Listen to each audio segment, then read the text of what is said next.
When I was 9 years old, woke up and daddy was home. I started hustling, they couldn't tell me nothing. Running in the hood, trying to be somebody. My soul's so empty, I was searching for something.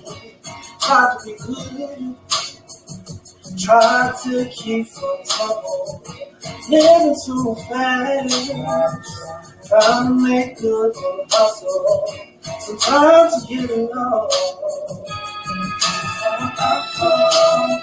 Sometimes you got it hard.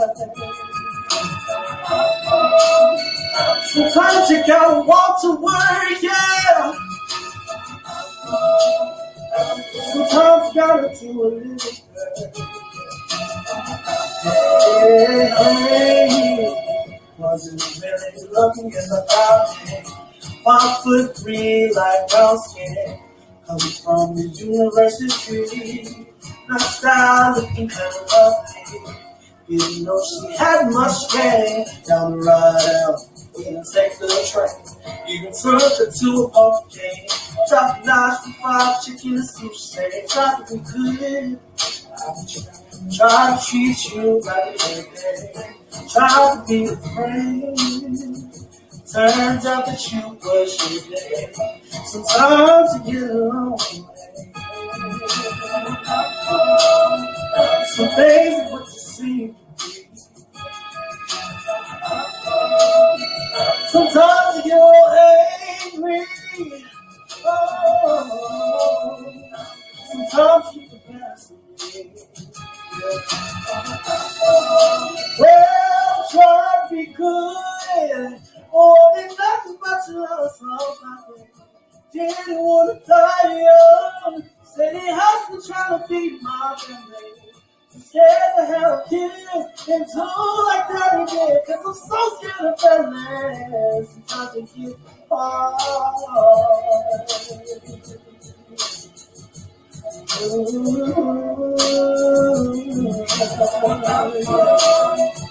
Sometimes you gotta move. Sometimes you gotta cry a little bit louder. Oh, sometimes you gotta fight the pain. Sometimes you gotta walk alone. Sometimes you gotta worry.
From thinking, but look what's going on. We're going to have membership only, and in this membership only, we're going to have a book club. Yes, a fabulous book club is going to be reading in the chapters of Black Titanic. You're going to read about your ancestors. You're going to learn a lot about history that you don't get in the book. But anyway, you guys, sign up now. If you want your book, you want to be part of the book club, you got to sign up now. You got to start purchasing your book. It's $15, you guys. That covered. It's $10 for the book, $5 for shipping, right? So get your orders in so we can start. We want to start by September. So the whole month of the whole month of August, when you're getting your book and you're started. Don't worry now. We're gonna use one chapter at a time. We're gonna view everybody gonna read one chapter at a time, and then we will discuss it. Thanks. So this is how you do. Black Titanic 65 at yahoo.com. Black Titanic 65 at yahoo.com is going to be my email address. So, you guys will be able to remember that, right? Black Titanic 65 at yahoo.com. So let me zoom on this. Black Titanic, African Aboard, right? Read about this wonderful woman, Aunt Mary. She's everybody auntie. Aunt Melinda, Aunt Melinda. We will be sharing Aunt Melinda's stories. We're going to have a great time, you guys. Anyway, I want the whole world to know about my auntie who died on the Titanic. Thank you. Don't forget. Get those orders in so we can get started on the book. Members only. We got to start a members only. It's going to only be $2.99.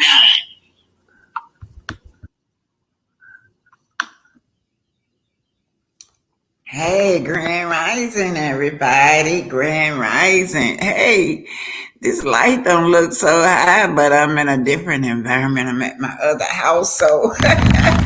Oh, now listen, y'all.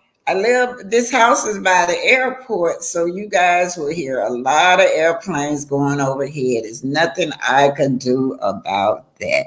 But Grand Rising, everyone, let me just get house rules, right? House rule is everything is allegedly just my opinion, just my co-host's opinion. They say y'all name is the Titanian, so I like that. So we're gonna embrace that name, the Titanian. It's just the Titanian's opinion, and it's just the Titanians saying that they allegedly is for entertainment and educational purposes. And the music pop up, I don't own nothing. Anyway, all the content creator, thank y'all for being here. Talk with your girl, training at some point. And if I miss any other content creator, you're welcome. I'm telling y'all ahead of time, thank you for your financial support, the PayPal, the Cash App, whatever gifts y'all send me through the mail. And I'm so enjoying my 7th Avenue that one of you gifted me for my birthday. And thank y'all for that. Yes. Hey, Pastor Justice. Morning, BT. Are any charges been filed on the P-tape? A file by now should at least show a filing. They're quiet about that. So I don't know what's going on with the P-tape, but I hope that she hadn't let that man slide, him and Arion. I really do, you guys. But today, y'all saw the thumbnail, right? Today I'm going to concentrate on using Arion as a case study of why we should love ourselves, you guys. We got to do an inventory of our own self-value. We do, y'all. People come in and just knock you down. People will come in and make you out of their victims, right? So now Arion always say that she was young, right? We'll give her that. But you went from a victim to volunteer. You volunteered. That's what you did. So now we don't feel sorry for you anymore. But women, look at that girl. We got to know our self-worth. We're worthy. Society especially teaches Black women for some reason that we're not valued enough, right? So therefore we have to dive deep into our psyche, deep into our inner beings to find our self-worth. And I'm gonna tell you what, we have to practice on that. It ain't that when we dive in deep into our self-esteem and our self-worth, we have to practice on there. We have to tell ourselves affirmation every day. I love me. I love myself. I'm beautiful. No, we can't even focus on all this external stuff, right? Because if we listen to that, then we'll always be comparing ourselves. Say, for example, I lost all this weight. But instead of me to concentrate on the goals that I achieve, I'm now concentrating on my damn stretch marks. So we got to stop doing that stuff. We got to affirm ourselves, be positive. This girl right here really is her self-worth is just worth zero. Let me read some of this stuff. Now, Arian was on that bike. She's on that bike with and what she's doing is Martel is in the room. She's trying to do this, turn that camera this way. Maybe she can catch Martel in that direction. Turn the camera that way. Maybe she can catch Martel in that direction, right? To finally, he was hiding. Finally, she started hollering across the room, "Hey, Mr. House, Mr. House, Mr. House," so that we could hear his voice.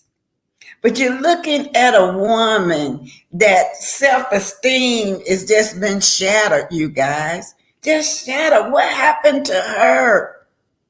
It's as if she is, I hate to say this, it's as if she's mentally challenged. This is a grown woman, a young grown woman that's been 10 years of her life being dogged out and trashed, not even second best, being a bottom feeder. He turns her on like a light switch, off and on. Like a light switch, you guys. Yes. Women, we got to dig deep. All of us got to dig deep in our soul, our inner being, and find our self-worth. Find out what's going on. What is it about me that I can allow to be somebody's footstool, y'all? That girl, let me read some of what let me read this to y'all. What I did was took screenshots when she was exercising. Y'all see her exercising right here. I took screenshots. Right there, she looking for affirmation from Martel. This one say, "Why is the ninja always hiding in the background? Girl, you need to stop. Nobody else want Martel." This was going on, you guys, while she's exercising, right? She is, and she's looking and she's ignoring it, talking about, "Y'all so good to me today. Y'all just so good to me today." I'm telling you, and then this one says the same thing. "Why is Ninja always hiding in the background? Stop allowing him to play you out like that. Look.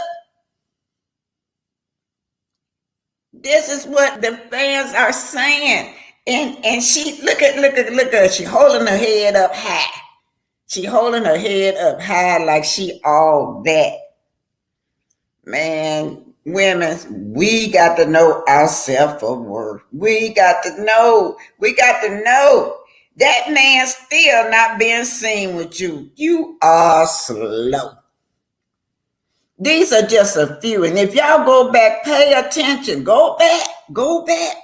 Pay attention to what they telling her in the chat. This one said, "Tell him to get on the live. Just say hi." Tell him to get on the live. She calling him right this way. She called him Mr. Hopes. She wanted everybody to know that she's in the same room, the same presence as this man. But he's still hiding in the background. He still act like he's embarrassed of her. That's why I say, lady, we have to go into deep dives into our inner being, our innermost soul, to find our self-esteem, to find our self-value, to find our self-worth. When I was looking at that, that's what I was getting out of that. What the hell? What the hell, ladies? And then the people on the chat, they was telling her those things. They might have been strong to her, but she was looking at it as being negative things. Those were positive affirmation that she could have used. She could have looked back and said, well, yeah, he really don't want to be seen with me. But instead she said, oh, y'all so sweet to me. Y'all so nice to me. Y'all really don't know what's going on. We got to do deep thoughts about our self-worth, ladies.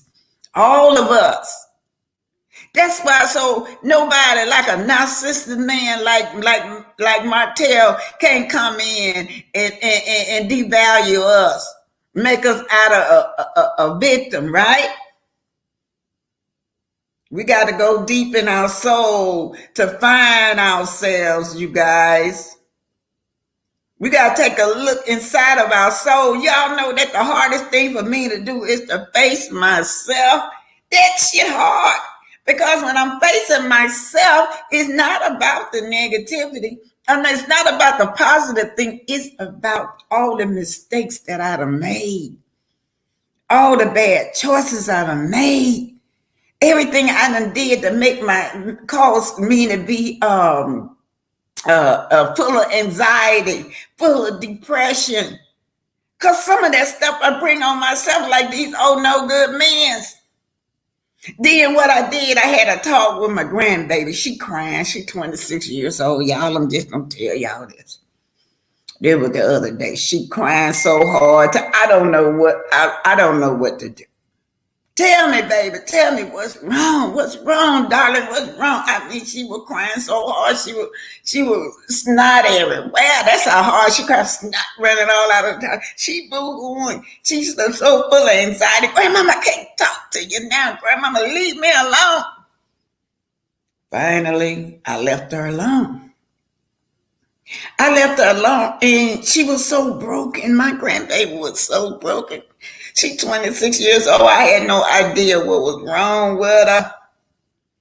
And guess what was wrong with her, y'all? It was her man. When she told me that she was crying over that damn man, I laughed. And I know that's wrong. But see, I've been there. I've done that. I was 18 years old when my man left me. My love of my life left me. I burst out and started laughing. She's like, Grandma, you making fun of me. I said, no. So I said, take a piece of paper. On one side of the paper, I want all of y'all to do this. This just don't have to be about the love of your life. This could be about anything because she was so full of anxiety. She was so depressed. One side of the paper, you got legitimate stress. The other side of the paper, I call it illegal stress. Now, the legitimate stress could be, like your bills. You got to pay your bills, or you got a sick child, or your health, or something like that. But some of this stress you can get rid of. So on that side, the stress that she could get rid of, I had her to write it out. And one of it was that man. Yes, was that man. And she looked at me and started laughing. Oh, Grandma, that's so simple. She said, I was been just stressed out over this man. She had a miscarriage and he wasn't there. So I still felt like she was going through postpartum depression because, she was like 7 months pregnant. He wasn't there. He didn't come. They put her in a hospital. She did, she really had to deliver the baby, y'all. He wasn't there. So she felt like he let her down at the wrong time. And then on top of that, she just suspect him of cheating on her. So, a lot of us, we got to value ourselves. We got to know our self-esteem. Some of this stress and this anxiety, we can get rid of. Some of it we can't. Like I told her, you worry about your car. No, you might be late. You got a job. Or at least you know you might be late and just pay that late fee. Whatever, but you still got your car. So that eliminated something. And then, but about that man right there, that is your biggest stress. Get rid of him. They're not married, y'all. But I'm just wondering about Arian. Why won't she get rid of this man? And I don't know. I don't know who's teaching her. I don't even know why her mama or whether the ladies in her family done talk till they turn blue, till they say, I can't talk no more to her. She just not listening. So Deborah say, what you say, Deborah? Let's see if you'll show up. Coleslaw blocked me on Instagram yesterday because I told her she's going to jail for revenge P. Oh, was that you?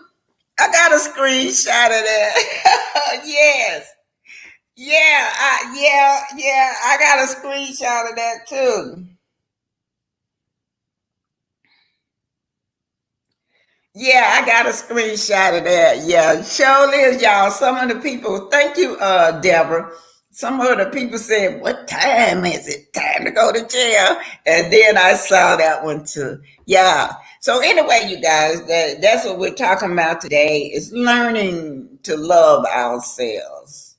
All of us.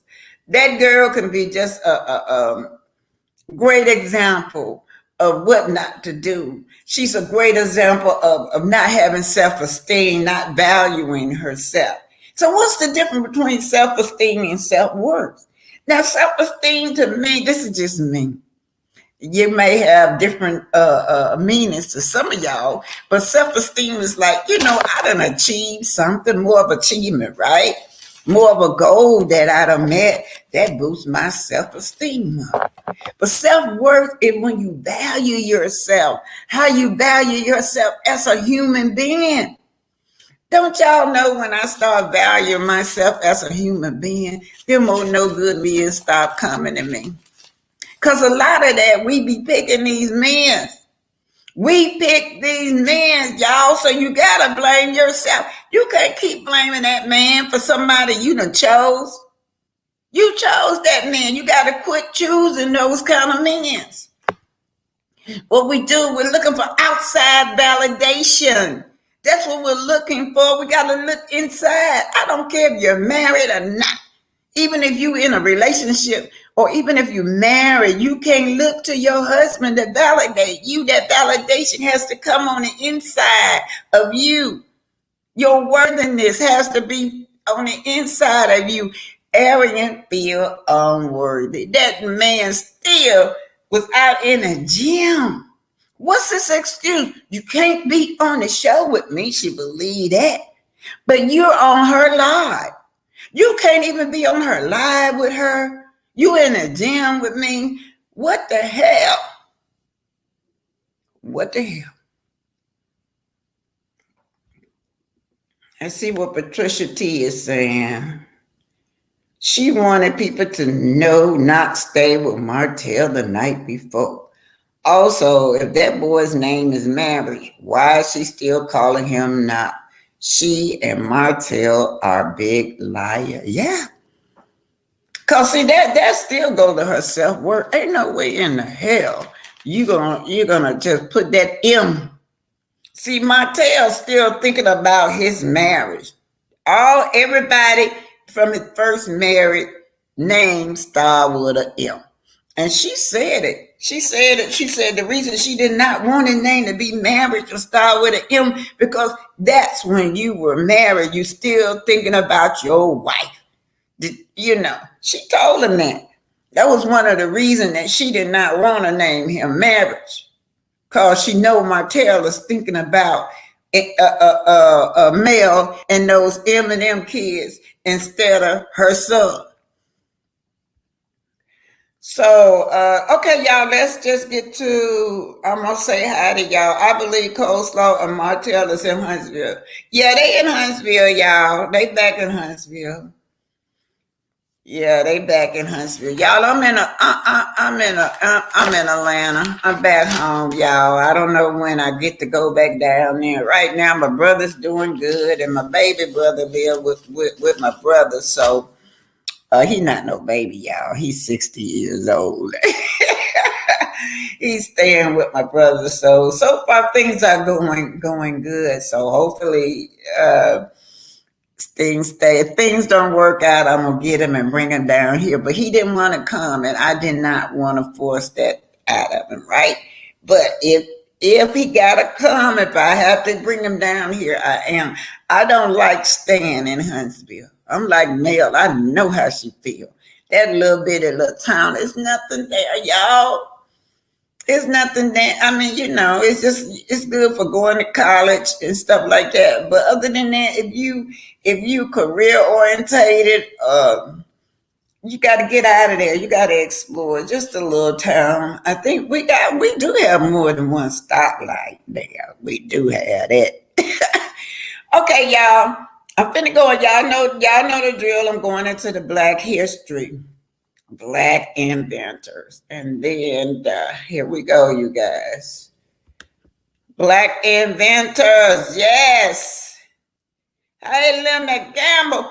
Linda Gamble. Hey. Trending at some point. Hey.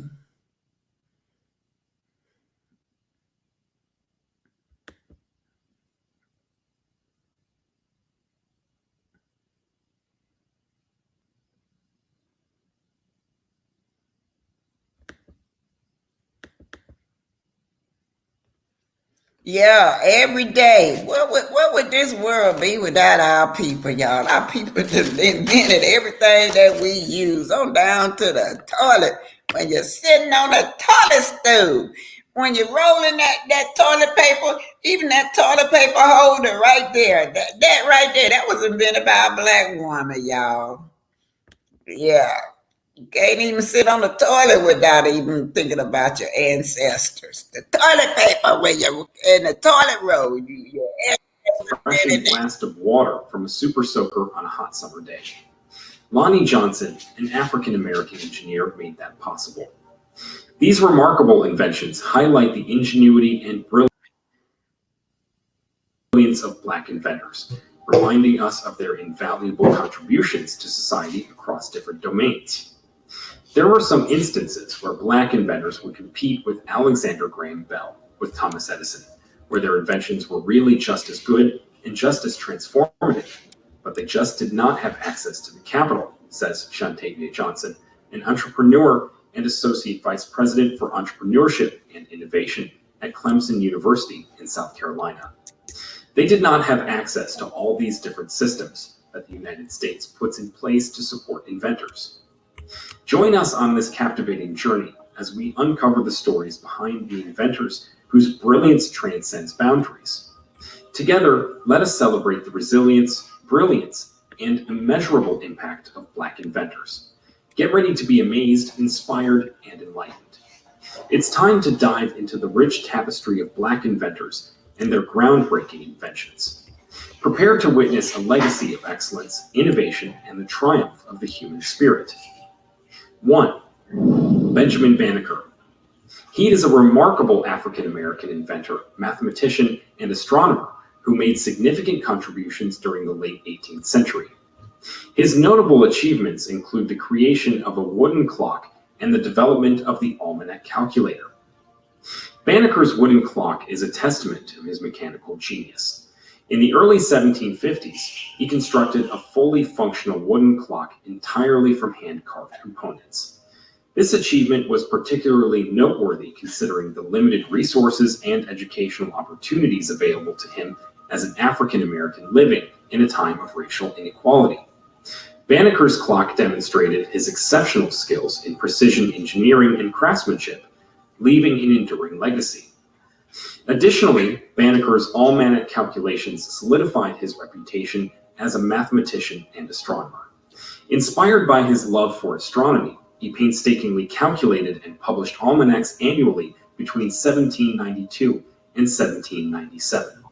These almanacs contained a wealth of information, including tidal charts, astronomical data, weather predictions, and farming advice. Banneker's meticulous calculations and accurate predictions earned him recognition as an authoritative figure in the field. Beyond his technical accomplishments, Banneker's work had a profound social impact. As a free African American in a time of slavery, his achievements challenged prevailing notions of racial inferiority.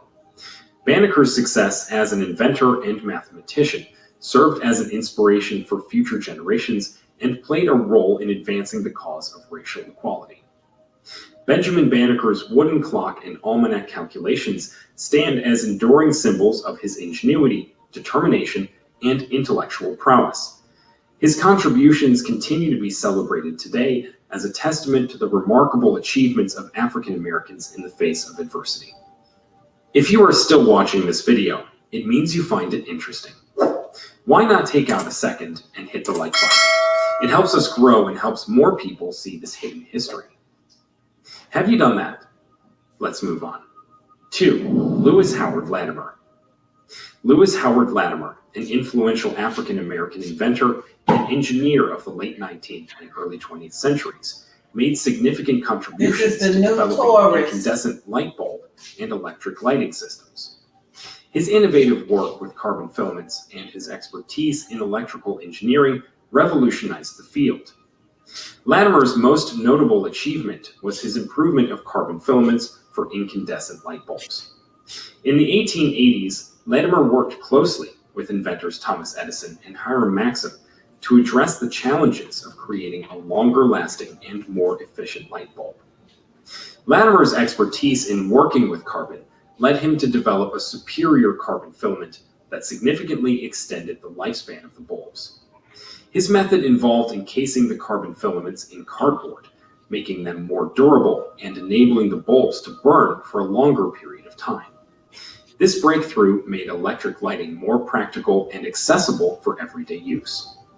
In addition to his work on the light bulb, Latimer played a crucial role in developing electric lighting systems. He drafted the necessary drawings and provided technical expertise for the installation of electric lights in notable locations, including New York City, Philadelphia, and Montreal. Latimer's contributions in designing and implementing these lighting systems helped shape the infrastructure for the widespread adoption of electric lighting. Hey, pretty brown Lewis eyes. Howard Latimer's advancements in improving carbon filaments for incandescent light bulbs and his pivotal role in the development of electric lighting systems transformed the way we illuminate our world. His expertise and ingenuity paved the way for the widespread use. So y'all see that billboard with the electric lighting, the commercial, Mel and Sugar Mama up there. Yeah, that's what led to that invention. It's still the same thing, electric lighting. This is Latimer, but y'all know in school we read that Benjamin Franklin discovered the lights. You never did hear anything about this man Latimer. He was the real inventor of the lights, of electric lighting, making it an essential part of our modern lives. Latimer's contributions to electrical engineering and lighting technology continue to inspire future inventors and engineers today. 3. Granville Taylor Woods.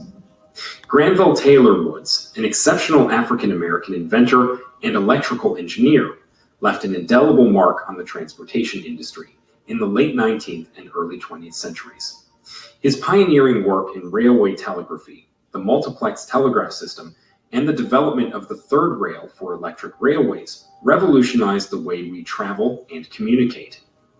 Woods's most significant achievement was his contribution to railway telegraphy. He devised a groundbreaking system that facilitated real-time communication between trains and stations, enhancing safety and operational efficiency. This innovation enabled train operators and station personnel to exchange crucial information, such as train locations and schedules, effectively preventing collisions and ensuring smoother railway operations. In addition to railway telegraphy, Woods invented the multiplex telegraph system, a breakthrough in telegraph technology. This revolutionary system allowed multiple messages to be transmitted simultaneously. I talk about him a lot in my book because he was responsible for the communication between the boats too during that time. He had just died, and the Titanic was using his invention while they communicate with from boat to boat to telegraph.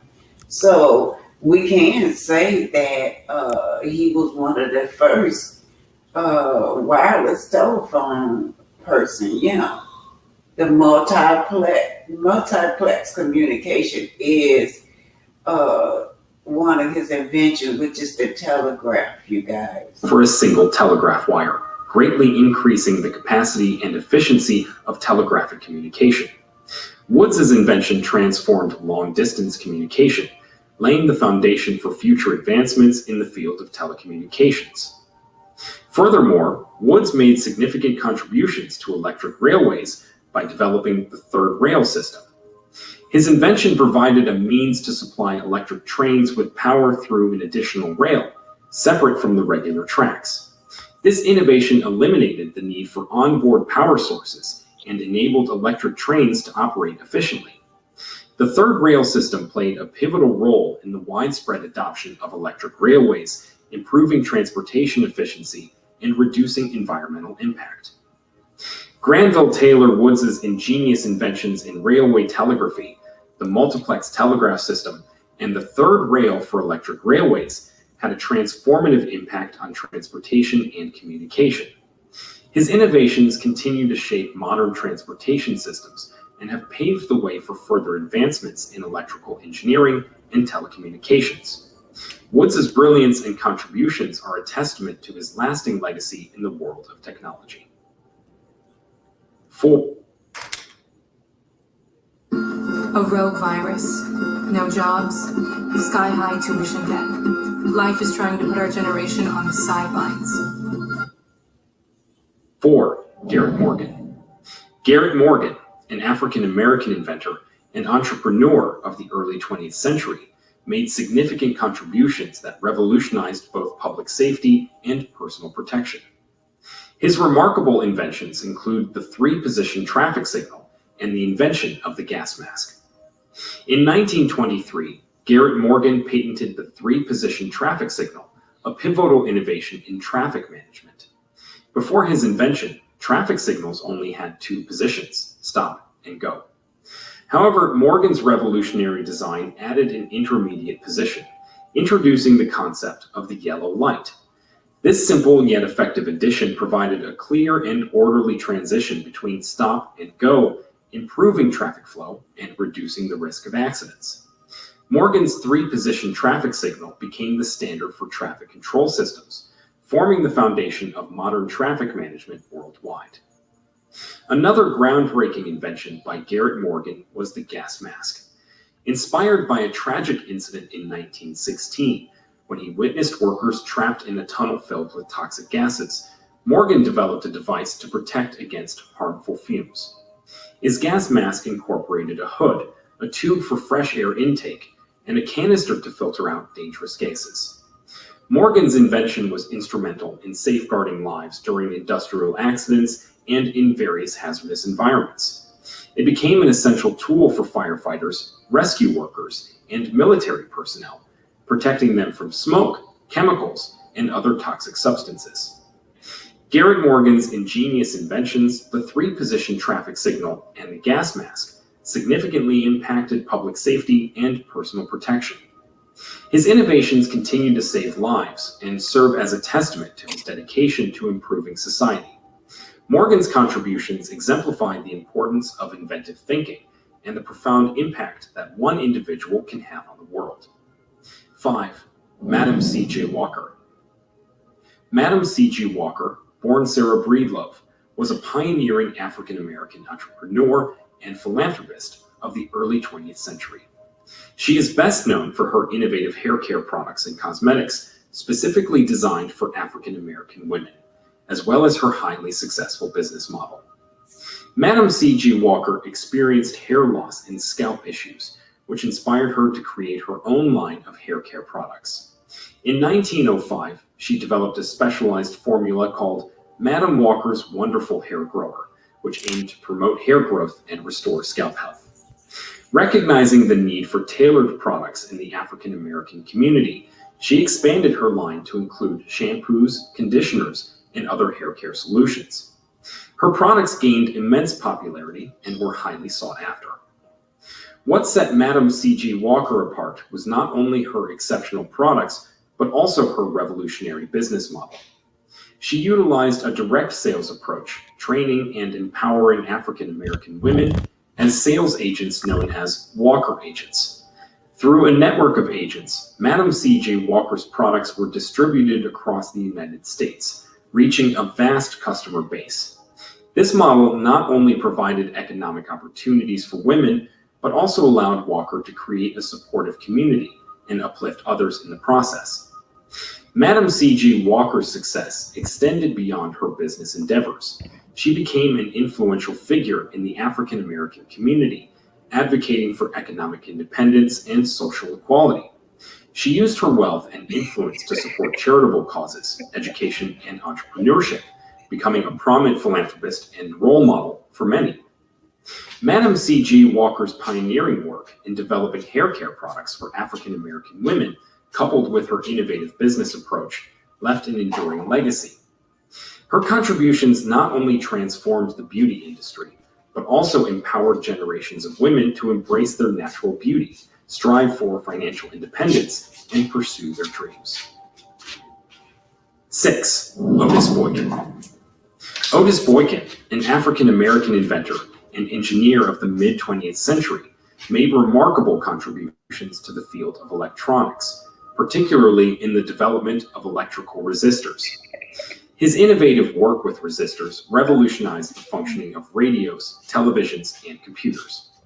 Boykin's most significant achievement was his invention of an improved electrical resistor.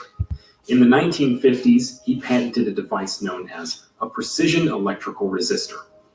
This resistor was far more reliable and accurate than previous models, offering consistent performance over a wide range of temperatures and environments. Boykin's resistor became an essential component in various electronic devices, including radios, televisions, and computers. What set Boykin's resistor apart was its affordability and reliability. His invention incorporated a unique design using a ceramic material that made the resistor more robust and cost-effective to manufacture. This breakthrough allowed for wider adoption and accessibility of electronic devices, as manufacturers could produce them at a lower cost without compromising quality. Boykin's electrical resistors found widespread application in a range of electronic equipment. Their stability and precision made them vital in radios, televisions, and early computers. The reliability and performance of these resistors significantly contributed to the advancement of electronic technology, enabling the production of more efficient and affordable consumer electronic products. Throughout his career, Boykin was awarded multiple patents for his inventions, including various resistor designs and other electronic components. His work in the field of electronics engineering paved the way for further advancements in the industry, influencing the development of modern electronic devices we rely on today. Otis Boykin's innovative electrical resistors played a crucial role in shaping the landscape of electronics, from radios and televisions to computers. His contributions continued to impact the field and exemplified the importance of precision and reliability in electronic components.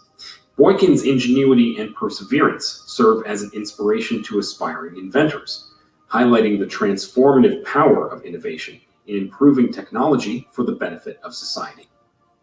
7. George Washington Carver. Okay, you guys, this George is Washington Black Carver, an Inventor, exceptional Black African-American Excellence. scientist. That's right, you guys. What would this world be without our ancestors, y'all? Where would this world be?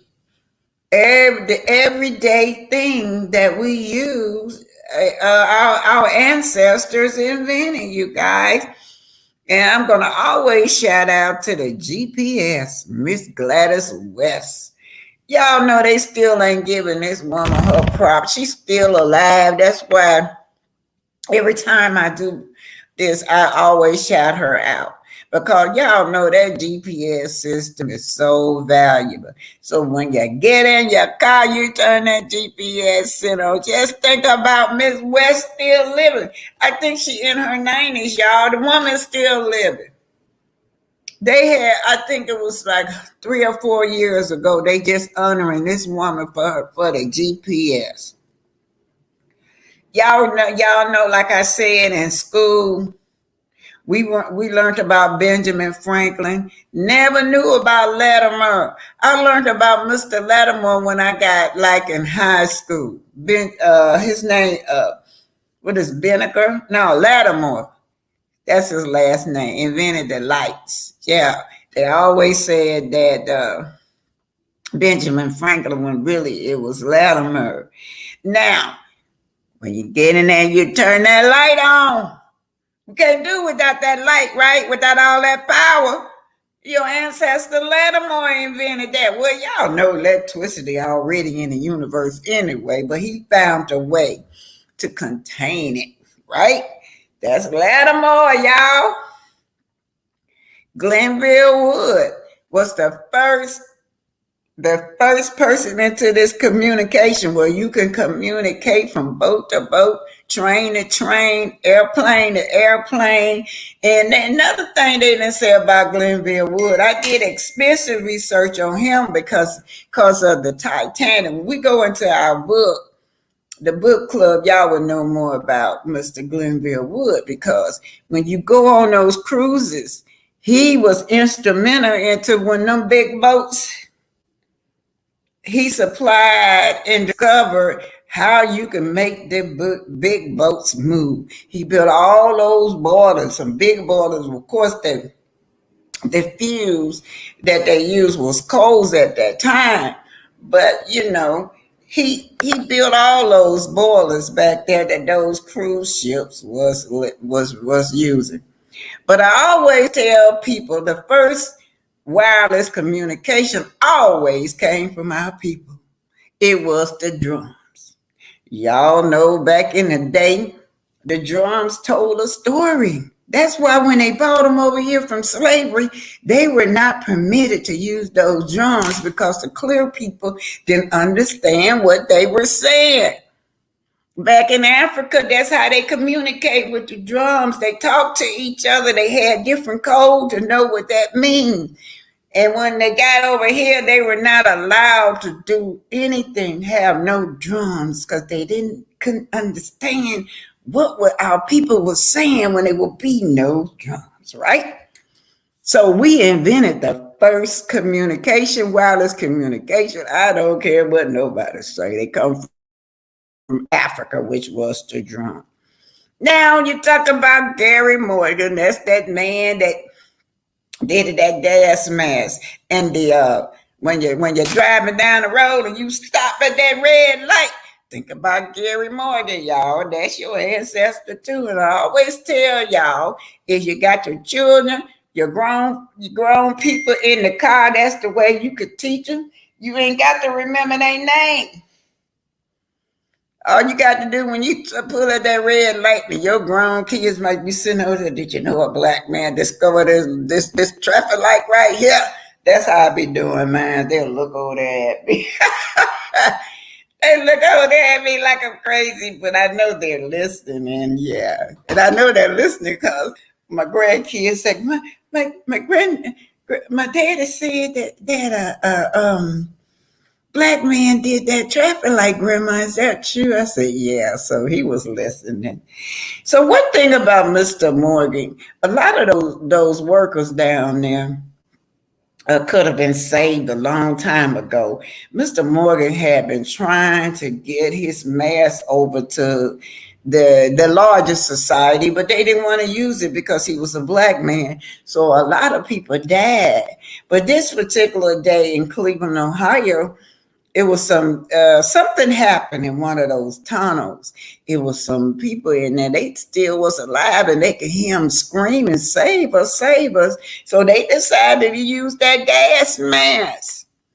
And they went in there, and Mr. Morgan and his crew went in there and saved those people, saved the rest of them that was alive through those gas masks.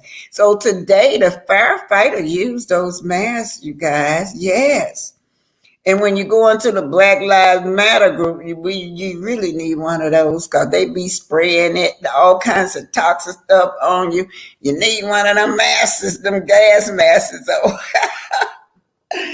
anyway, CJ Madam. Oh, pretty brown eyes say, Don't let Stormy see this. I'm gonna put this up. You know what, Pretty Brown Eyes? I thought about Stormy too.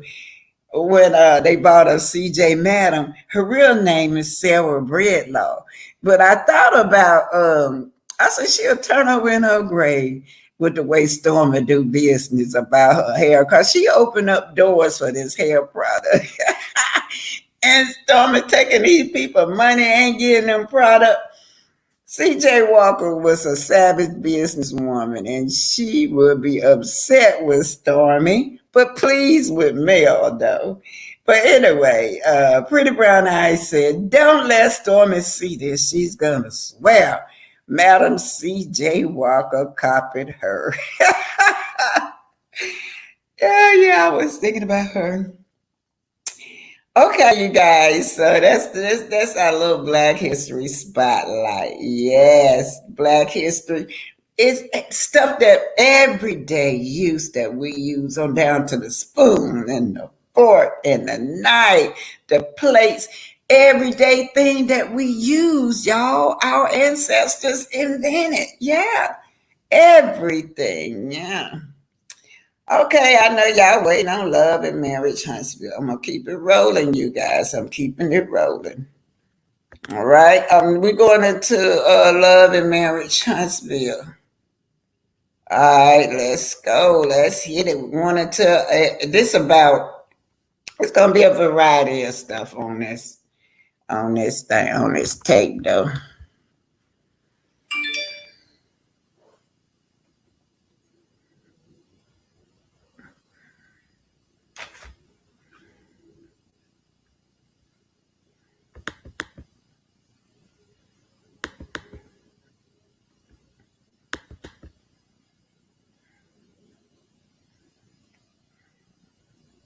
Good morning, Greta Lee. Veronica Monroe, speaking to Trini, said, Trini, so ever I still have flashback from my military days. Oh, wow. Yeah. Sorry about that, you guys. Oh, Veronica.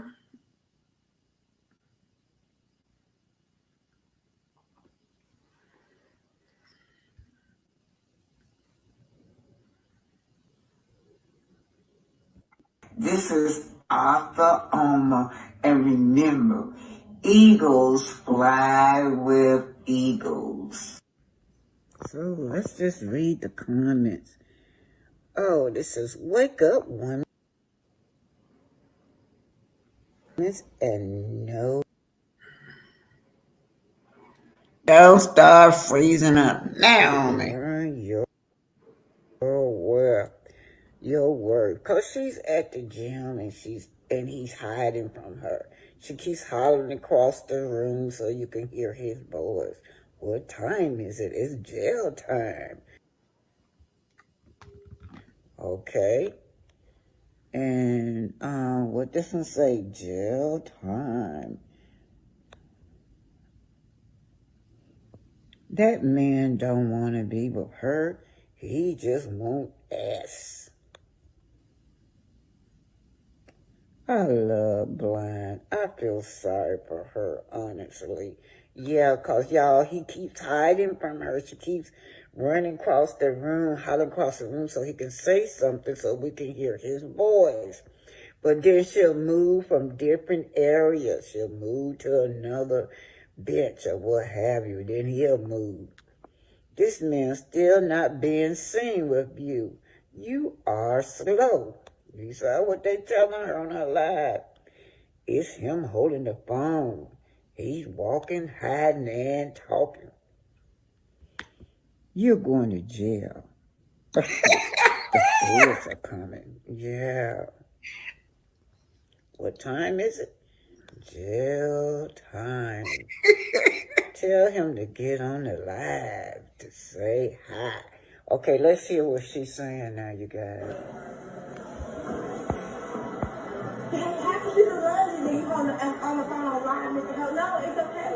Mr. Holtz. Okay, see how she doing? Thank you, girl. She's trying to get him on. She's trying to get him us to see him. So what she do is she's talking to him and he's running from her. But she'll talk to him so we can grab a sting of his voice. This is Arionne. Know your word. And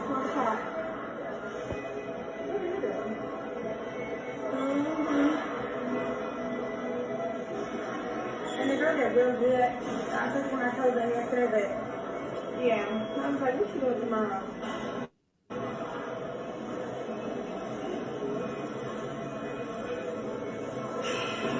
Together. So you still call him Mr. Hoax? Anyway, I'm finna wrap it up. Tell him to get on the live and say hi, Arionne. He don't want to be seen with you. When Melody said, no wonder you slow. You so slow. That's why you've been with a man for 10 years. Annie, that's the first thing lanes want to throw out is about somebody's body or about somebody's hair, all that surfing. Come with something deeper. Let me tell Pearl that this Melody, this is Mag TV.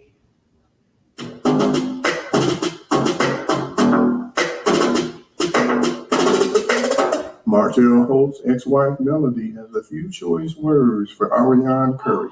Listen, first of all, ain't nothing bad-bodied over here. Let's be clear. Come with something deeper than that. Like, come with something better than that. Annie, that's the first thing lanes want to throw out is about somebody's body or about somebody's hair, all that surfing. Come with something deeper. Let's talk about your morals or lack thereof. Let's talk about your integrity or lack thereof. Let's talk about that. Okay? Let's talk about some stuff that actually has a little bit of substance. Okay? Secondly, girl, you're talking about I filed bankruptcy. Yes, sweetie. After your boyfriend filed. After he filed. So I didn't want everything to fall on me, not because I couldn't take care of everything. So let's get the facts straight. But I'm sure you have still continued to listen to all the lies that he gave. You know what? I finally understand why you was able to be a side chick for 5 years, because you dumb. That's why. I didn't know how slow you really were. But you've been calling me slow for years on Beyonce's internet right here.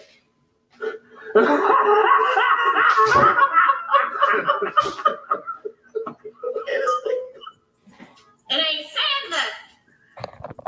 But now I understand how you've been able to be a side chick, how you was able to do that for 5 years. Because you really slow.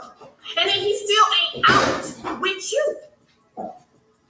That is called slow.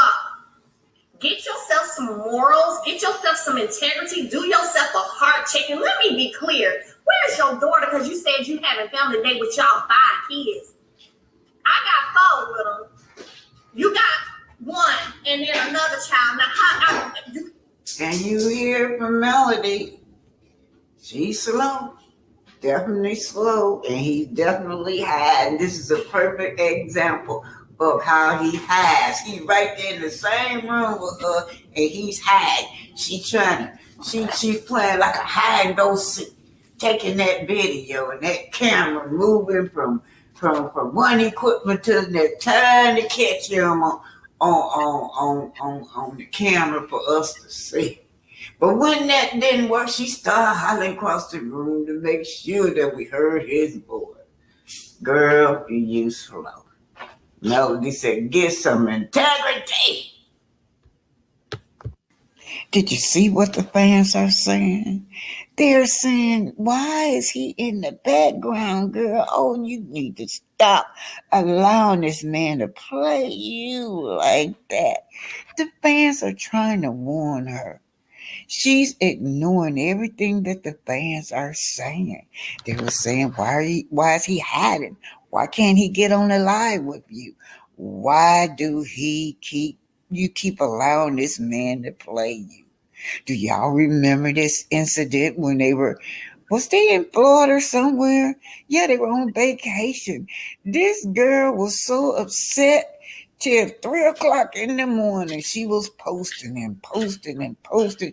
It worried her. She was so worried. But let me tell y'all something. She is not going to listen to anybody. She has no self-worth. Somebody said, I feel so sorry for her. Oh, you need to wake up and know your self-worth. But she's ignoring it all. She's flexing. She's flexing because he's throwing her a crumb. Any crumb will do. A little crumb, a miniature crumb, a crumb about the size of a needle. That makes her happy. It's nothing y'all can do. That's her hero, y'all. Y'all heard what she said on the last live. My baby dad know what he's doing.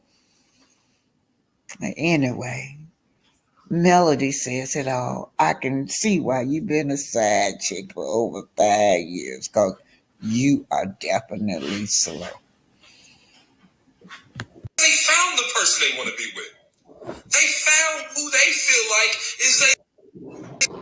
You, on the other hand, because this is the match made in hell, you think it's not possible that for him or her that this is a match made in heaven in their eyes. I'm telling you, some of you guys, even though you're with a toxic person, a narcissistic person, you are their dream girl.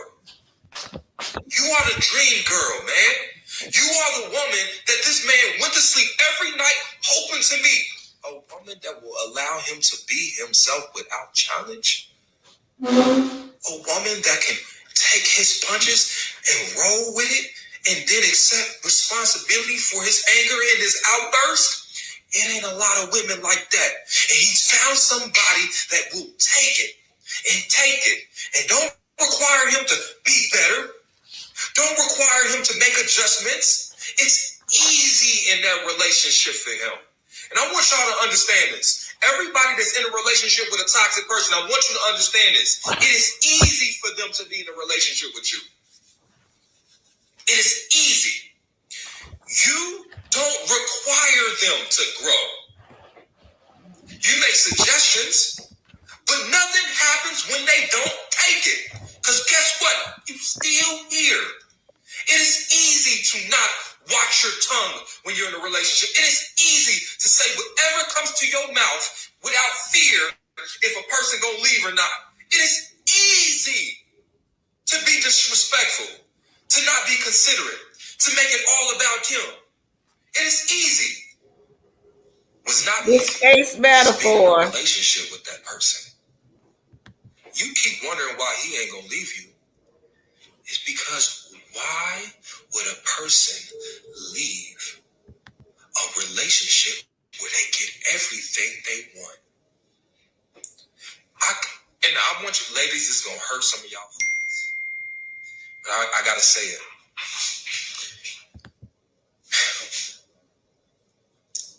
I think a lot of women think that these type of men, and our women, some women do it, are looking for a high self-esteem, high self-love, knows healthy boundaries and can enforce them and will leave if they're not treated well type of woman. But no, those type of men can't be with those type of women. They've tried it before. You think you're the first person they fell in love with? You think that you're the first person they've been in a relationship with? This particular person can't keep healthy relationships in their life. Their own mom don't mess with them like that. Their own family barely talk to them. Their friends really can't stand them. Every ex-girlfriend they've had left them for a reason. And you the one sticking around. So of course they love you. Because out of everybody that they've ever cared for in their life, you the one that stuck around. And don't they guilt trip you with those stories?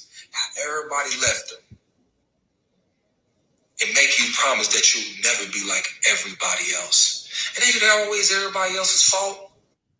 Remember in the beginning when you were hearing this man or this woman talk about those stories and you felt that trauma connection? You guys bonded over trauma, right? And toxicity. And heartbreak stories. He told you how his ex-girlfriend left him and took the kids. And you was like, I would never do that to you. But he left out the part where he was abusive. Take it from a man. Egotistical and narcissistic. You didn't find that out till later, though. But you bonded over that. He made you promise that you would never do what his ex and then his ex and his other ex did to him. And he finally found a woman that holds true to that promise. Why would he leave you? Huh? Why would he leave you? And then here's the thing. I want you guys to understand this point. And this is the point.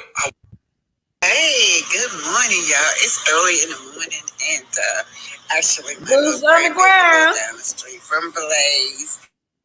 And I just thought I'd let y'all see what Blaze looked like. Let's see if I can get it behind me. Yeah, Blaze. There you go. And it's in a lovely area. As you can see, this is Blaze, you guys. Candy and Todd present Blaze. I think that's their baby's name, ain't it, you guys? It's really, the restaurant really is in a nice district. I think it's closed. It's about 11 o'clock in the morning, so I don't think it's open, but you can see here in the parking lot, it's in a very nice location. You got your Metro Mobile here in the parking lot. You can go work out after you get through eating some of that fabulous steak and seafood from Blaze. Right there. It's freezing up, y'all. You can come next door and get your phone, or you can go here and work out. Right up here, you can see. You got nails.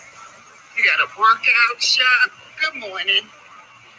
Workout, 24/7 workout. You got the nail shop.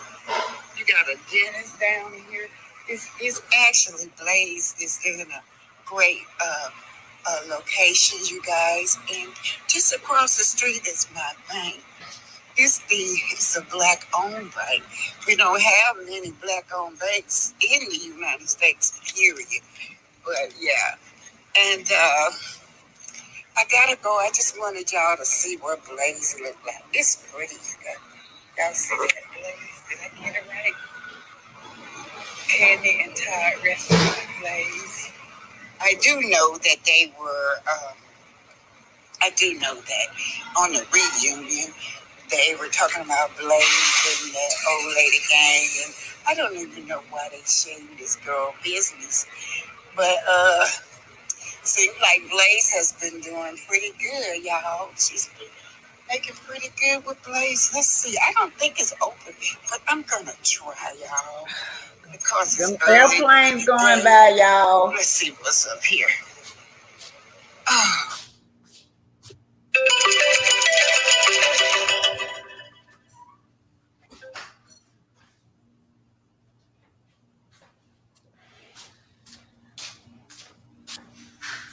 All right. Crab cake, turkey wings, calamari, deviled eggs, Blaze wings, salad, burgers, steaks and chop, Blaze signature entree, vegetables inside would be squash with peppers. Ooh, I want to try that.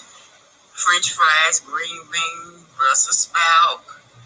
Wow, she got a nice. So guest attire can enhance a lesson the experience of others.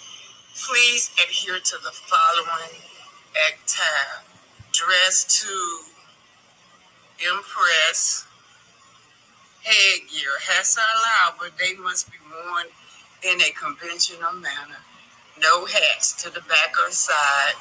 We don't allow bandanas, do-rags, bonnets, shirts, shoes.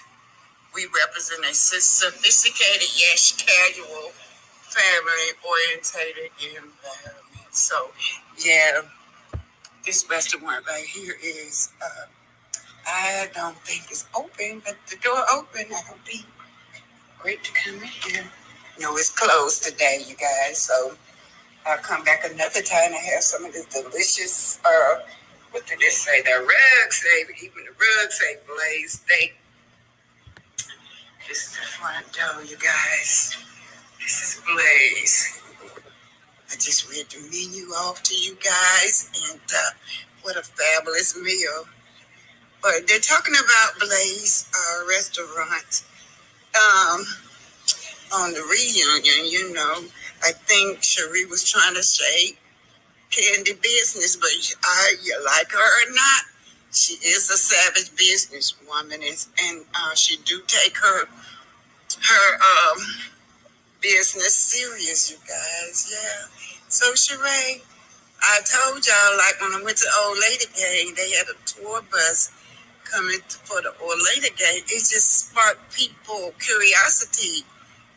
That's all you did, which I am a customer. I will come back and have some of that fabulous seafood. Blaze Restaurant, you guys. This is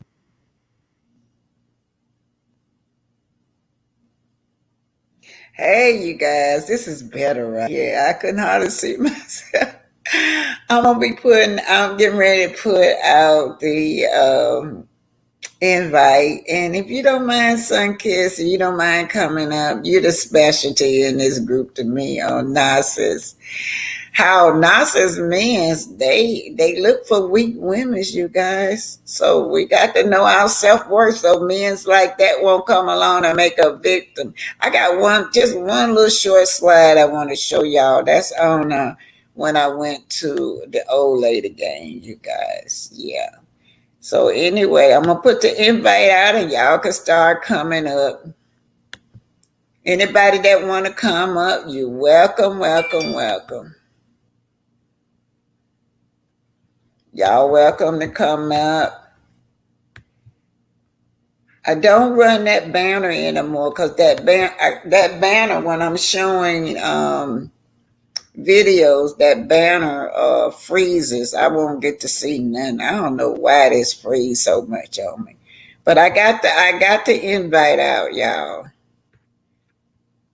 All right, I got one little short slide. It's at the Old Lady Gang. If it'll play. Oh.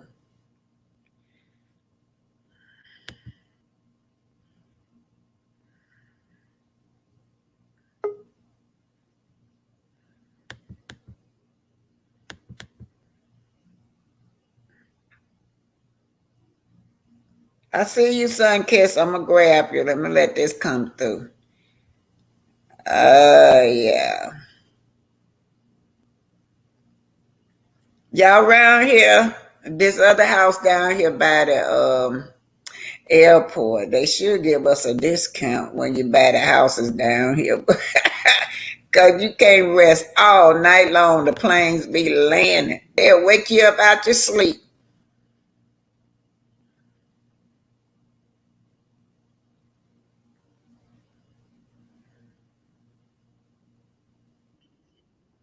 Employ so many people in the community. That's what I got to say about her.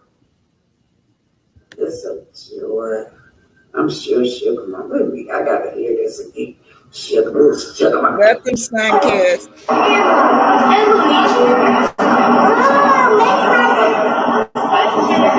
This is the old lady. Oh yeah, this is the kids.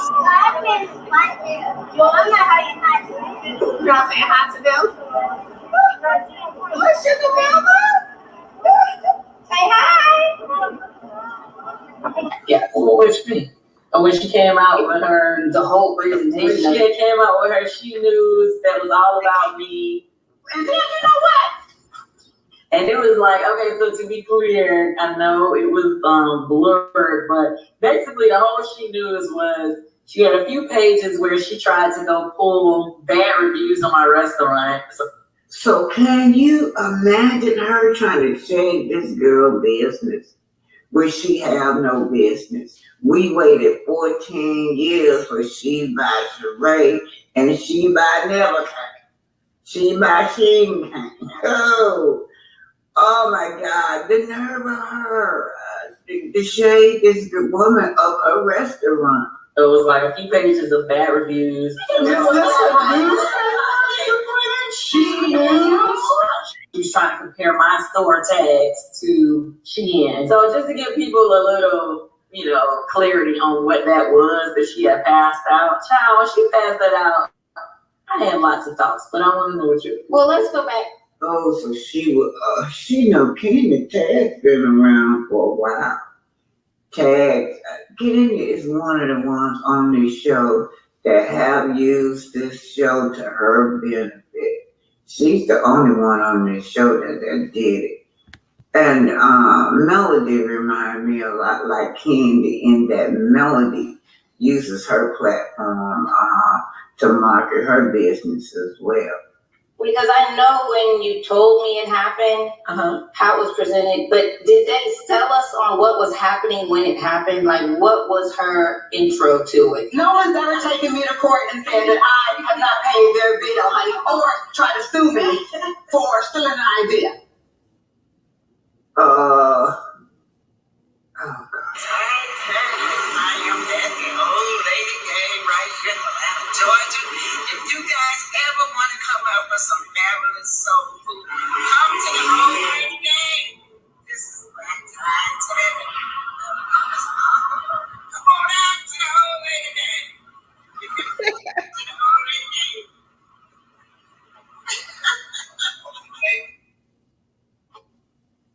That's right, you guys. Sure, Ray, you didn't do nothing but ball customers to Candy's restaurant when you call yourself shading it, and I'm one of them.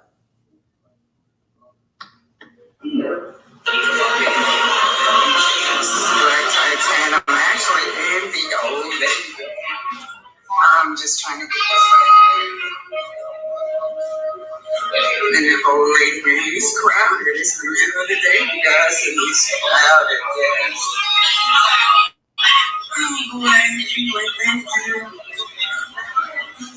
I'm in the old lady game. This is Black Titanic. Y'all come on out. Come on down if you ever in Atlanta. Come down to the old lady game. This thing freezing up.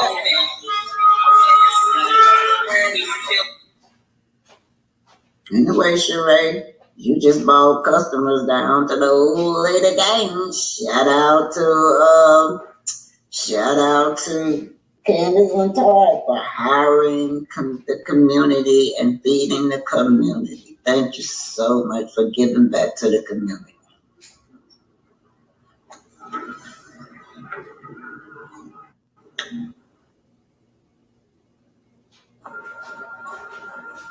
It's amazing. Papaya Global's AI validation engine validates millions of data points for us every month. It's too good. It's like having the talent of the CFO multiplied by 1,000. And Papaya ensures full compliance with every country's employment laws. And you know what the best part is? That even in times of market turbulence,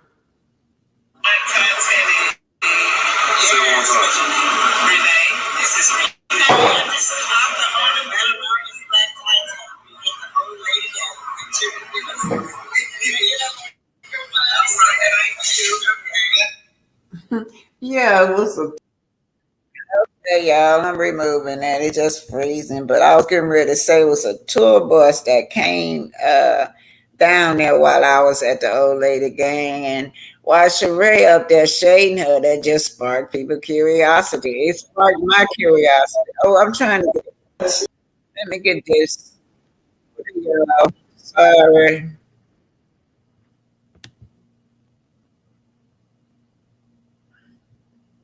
Okay. Hey, Sunkiss. And everybody in chat. How everybody doing? How are you, ABT? You look so pretty. I love your hair like that. Thanks. Yeah. You're welcome. You doing okay this morning? Yeah, I'm great. Just everything is good. Yeah. Life is good. I'm back home. I feel good. I was gone 11 months. Wow. Yeah. So I'm glad to be home. Yeah. That's good. We enjoyed your the footage that you showed. It was so nice when we were over at Aunt Pinky's, and we were really enjoying that the slides that you showed. So thank you for that. Thank you. I'm gonna have to run that back through my Blaze because this freeze up. So y'all, I run Blaze back through later on, pre-recorded. Anyway, so we're talking about the narcissist man, how he will use you, turn you into a victim if your self-esteem is low. So can you piggyback on that? Okay.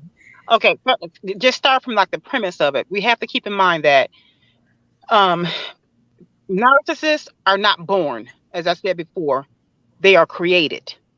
They are actually they it's and a lot of it is by choice. And as I said before on Pickies yesterday, that it takes 10,000 hours in order to establish anything. And Mhm. so 10,000 hours is equivalent to like 4 years. And so a lot of times, what if that child now it can two ways a narcissist can be created. It could be because a child is like put upon a throne and set and told that it's set apart from other kids, and that a narcissist can be created that way, or sometimes it can be both, but by two different parents, but or it can be that the child is severely neglected in one or several areas of life.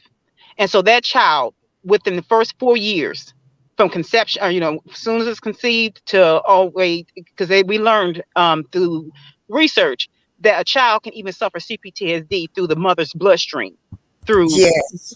Hmm. even through being rejected because a parent not wanting that child. So it can suffer from that. So from Hmm. conception up until 4 years old, that child is being formed to be who and whatever they're going to be. So it can be that child can take on that narcissistic personality. So a lot of times, and I'm just going to say I'm big proponent on cleaning out your own backyard first. So let's just talk about black men, okay? Because we're dealing with all this with this networks and all these black men, males, I should say, what we're Hmm. dealing with on these reality shows.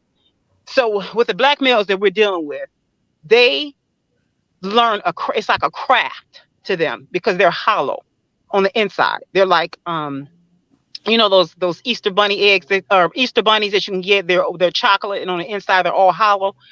Emotionally speaking, they're hollow. And so they learn a craft on how they can fill themselves up. So we've all heard of narcissistic supply. So in order to fill themselves up, to feel better about themselves, they'll seek out um, vulnerable ones to turn them into victims that will be equivalent to their narcissistic supply, to fill them up, to make them feel better. So just kind of like this kind of tip over to like Krishan Rock and Blueface. That's why, even though in order to make her to poke at her, to get her off kilter, to get her upset, and he laughs and it fills him up. That's the demonic, and you have to keep in mind that that's a demonic influence. Satan is the number Wow. one narcissist. And so he'll stand, and although what's his name? Steve Harvey is not my favorite person. Something he did say the other day in a Strawberry Letter. Satan does not go after what are the ones he already have. He'll actually send out to seek, to find.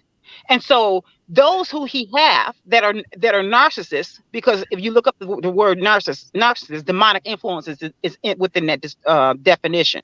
So he'll send them out. So what Martel does, and all these other males that are on these shows, Blueface, they'll go out and they'll look for the Krishans or the Arionnes and all these other uh, these Kimmys and all the different ones that are around on these shows. They'll go for the more vulnerable ones. Even go all the way back to what I've said before. Even the Garden of Eden, he went after Eve. He didn't go after Adam because she was the weaker vessel. She was the female version. She was the easier one to go. She was the youngest of the two. So what do men do? Women, we are affected by what we hear. Sweet nothings. Men are affected by actions. They'll say, "Man, you didn't say that before. I'm going out."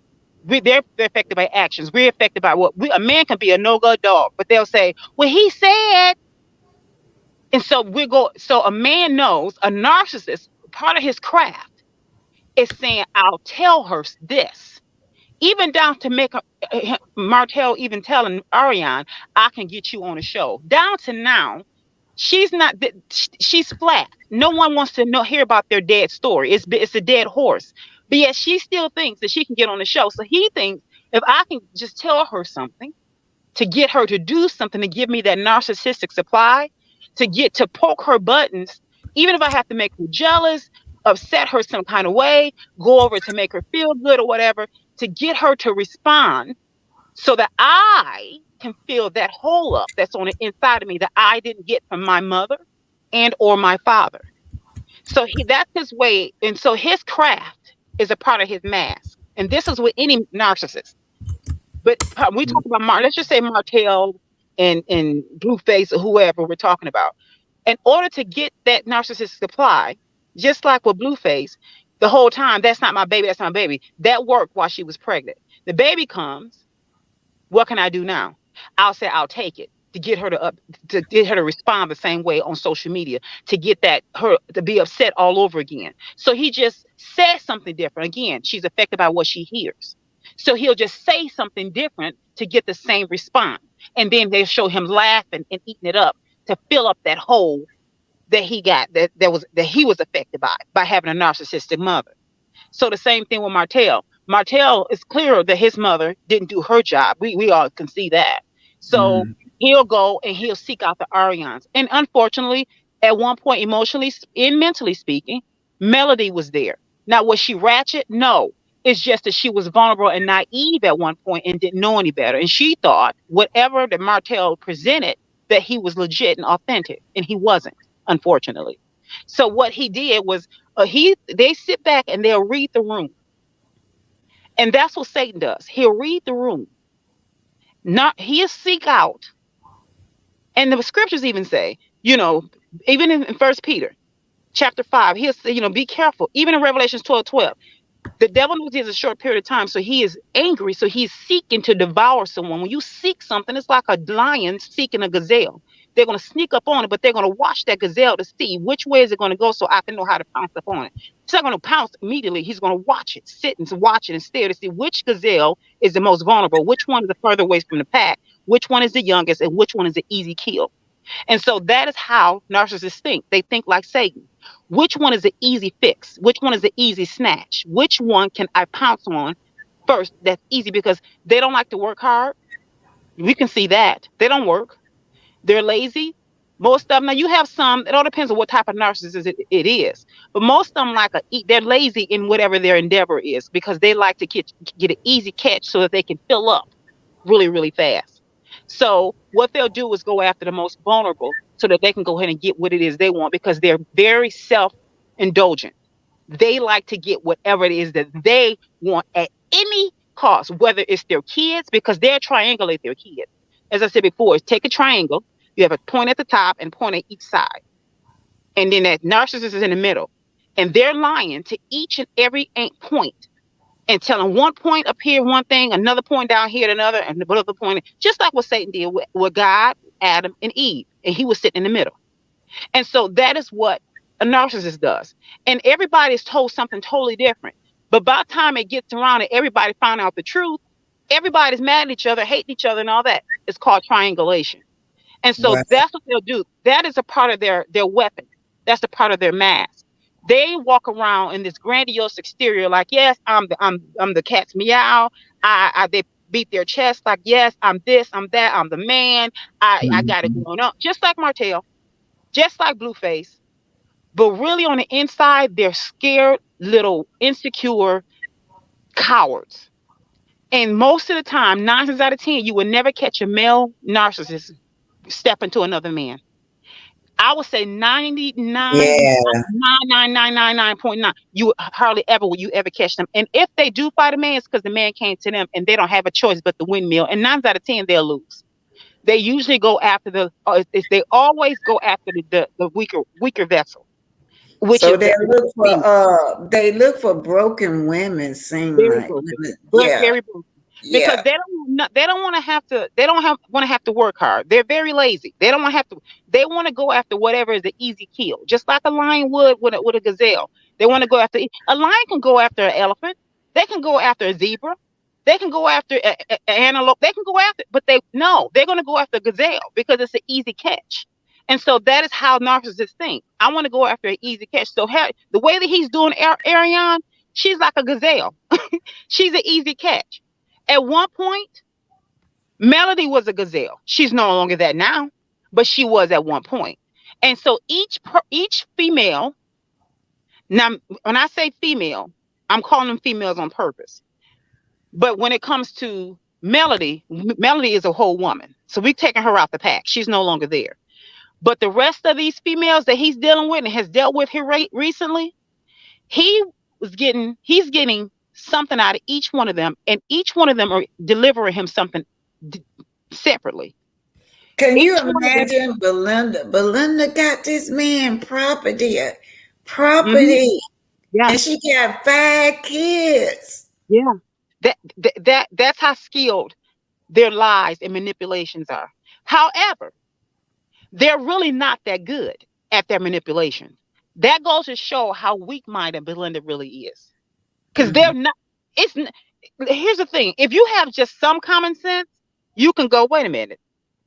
I saw the way when he walked into the room. I could tell he wasn't right just the way he walked. However, when you're dealing with a narcissist, they lay it on the layer on a little bit better because their mask, is sitting straight when you first meet them. Because even when you think about when he was interviewed by Queen Sheba with the naked eye, you would think, oh, he's a nice guy. If you didn't know who he was, he was almost believable. They can be convincing. That's why they can run corporations and start off doing. That's why they can do what they do, run for president. Initially, they do, but then they can't last for long because that demonic you can't fake for long. But when you're a narcissist, you're gonna crumble much faster because they're too evil-hearted to stay consistent and trying to be decent.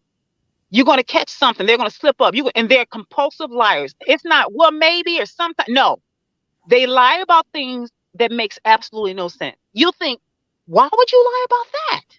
Or if you're gonna lie, just save that. If you're gonna save that sample when you need it.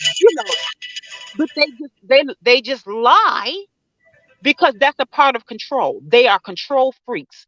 If they can talk to you and get you to believe that the sky is purple on the left side and polka dot on the right, and you can almost believe it, they are salivating. It's like they have a rush because they are controlling you at that moment. That is what they're getting. That's that narcissistic supply. They're getting a hit right there. It's like a hit from it's like euphoric because they at that moment, they're thinking, oh my goodness, I got her. She's believing me. And while they're saying, oh my goodness, and they're elevating, that is that supply. It's like a drip that they're getting because they are right at that moment having you do something that the average person probably couldn't do. And so they have you in the palm of their hands. And while you're believing, they're convincing you, they're getting that supply right there. And right there is self-gratification. It's all about that. So is it really the fact that you are believing that the sky is that way? Not necessarily. It's really because they are able to control you and you're believing it and you're giving them that supply that they need. So that's what it is. And you're gratifying them at that moment. And so take that and times that by 9 when it comes to a woman that they're in a bed with. So even when you sleep if you sleep with the narcissist, they don't their love making is not the same as just regular love making. They manipulate even in the bed. That is why the person that's been abused by a narcissist, their brain waves are no longer the same. The shape of their brain is no longer the same. My brain is not the same as yours because my egg donor, I don't call mother, raised me. It's equivalent to being in the Vietnam War 24 hours a day. You're constantly on high alert. Even when you're laughing and talking and you're at a party, you're constantly in high alert because it's like living with the lions, tigers, and bears all day long, every day. You're on constant alert. Your brain is lit up. The same part of your brain that is on constant alert as if you're in a war, that same part of your brain is lit up 24 hours a day. You're on eggshells all day long. And that is our brains, our bodies are not equipped for that. It's going to affect you. And so even when they are making love, that part of their brain is lit up because that narcissist is controlling them even at that moment. That is why Melody said that he didn't even satisfy her in that area. When she said that, I said that's why. Because she was in high alert. She was in survival mode. And she does probably, I mean, I'm sure she has a good therapist. They probably told her that. But that is why. Because she was in survival mode. It's always um, flee, fight, flee, or fawn. You're gonna fight back because you didn't hit a moment, or you're scared, or you're just tired, and you hit a wall, or you're gonna fawn, or you're gonna pacify and compliment your way out of it to keep them happy, or you're gonna flee, get out of there, one or the other. This is constant all day, every day, all 24 hours a day, every second of the day with a narcissist. And here's the thing. There are different levels of narcissists. There are different types. You can look, for instance, if you go to a therapist and a therapist say, you talk to a therapist and a therapist say,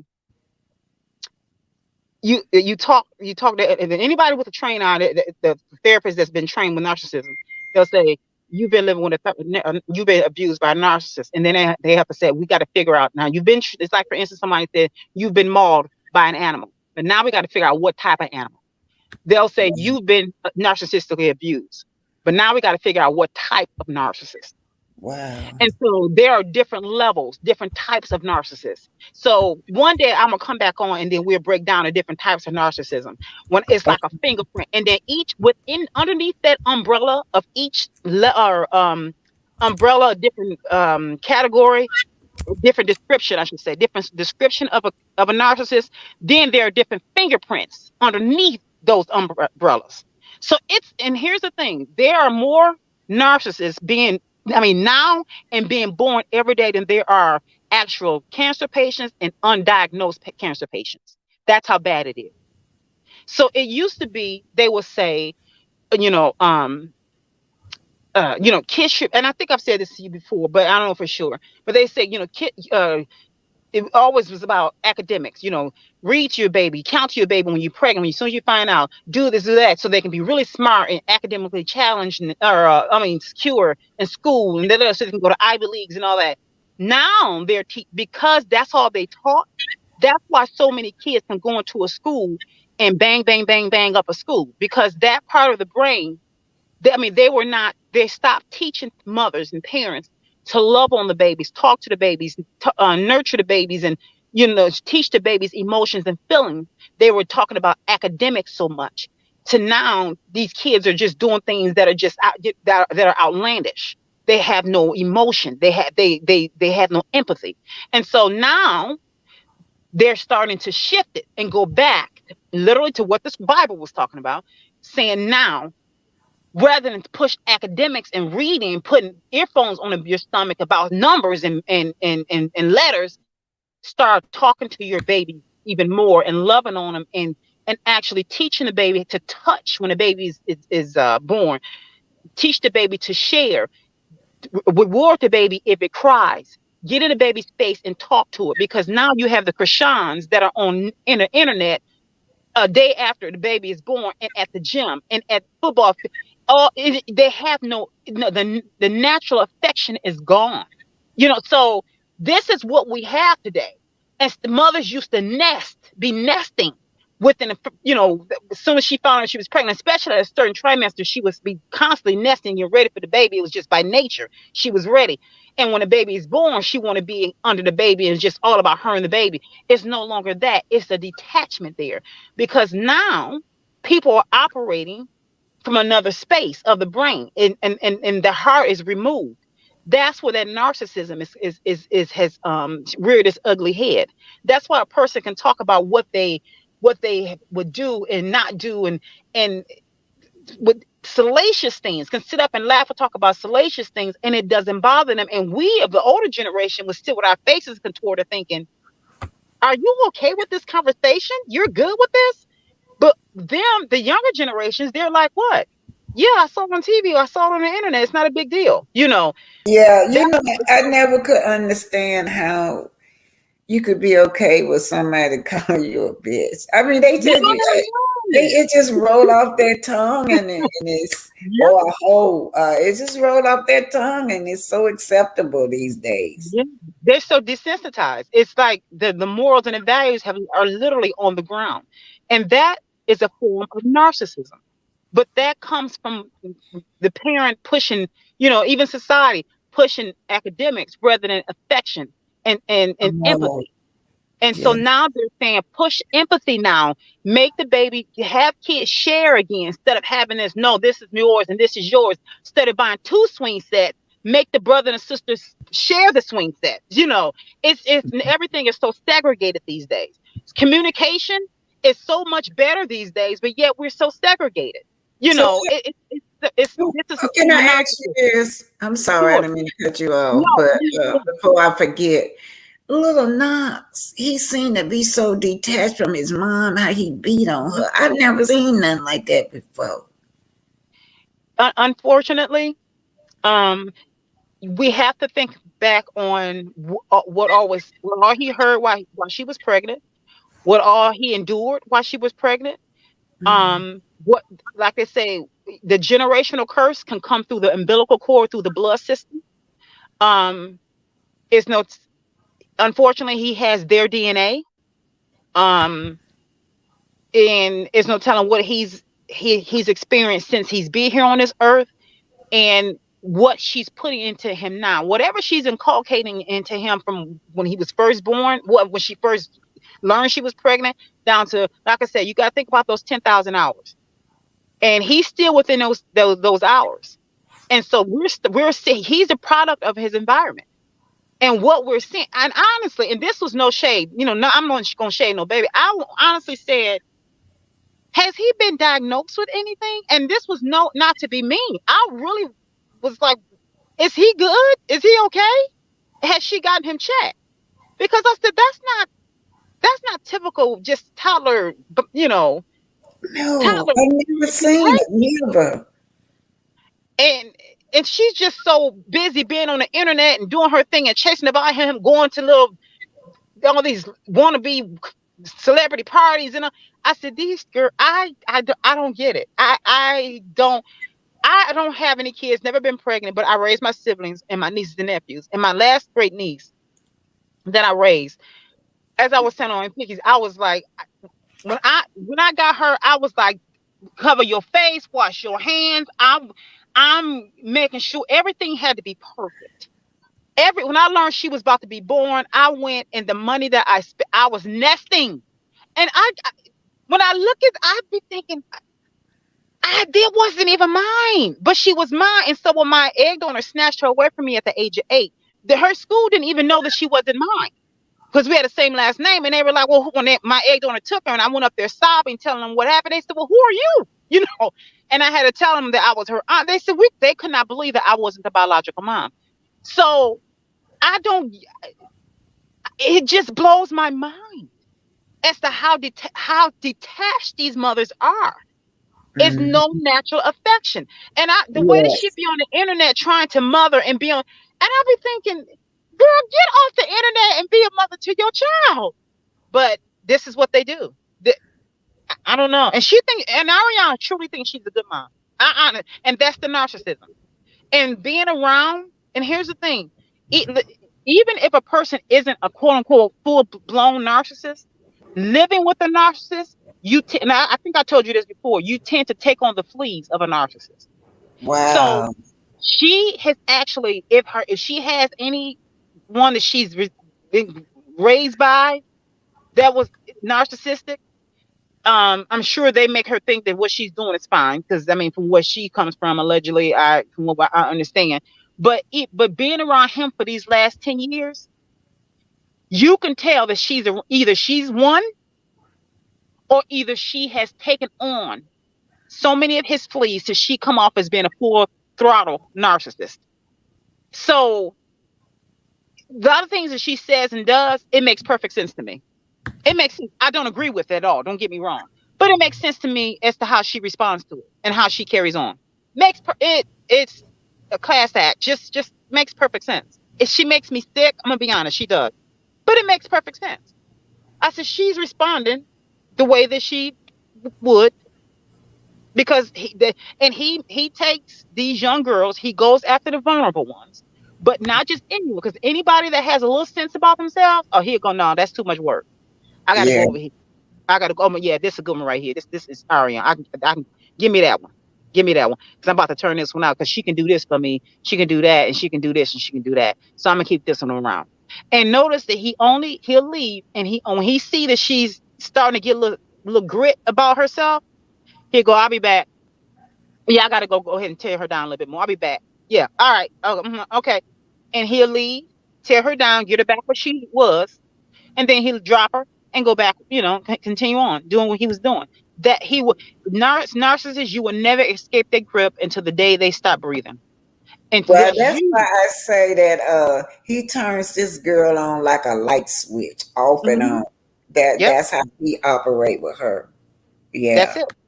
And when he sees her on TV, on the internet, acting foolish or whatever, this man, just like Blueface is with Krishan, they are doing the happy dance because it's just filling them up. Just it's just they have supply in waiting. They have a surplus of supply when they see them doing that. Hmm. Thank But you so much. Thank you you are, but so much. but we'll talk about the other ones another time. But that they deliberately, they know what they're doing. They know what they're doing. And let me say this: black men, black males, typically, not all, typically, are narcissists by default.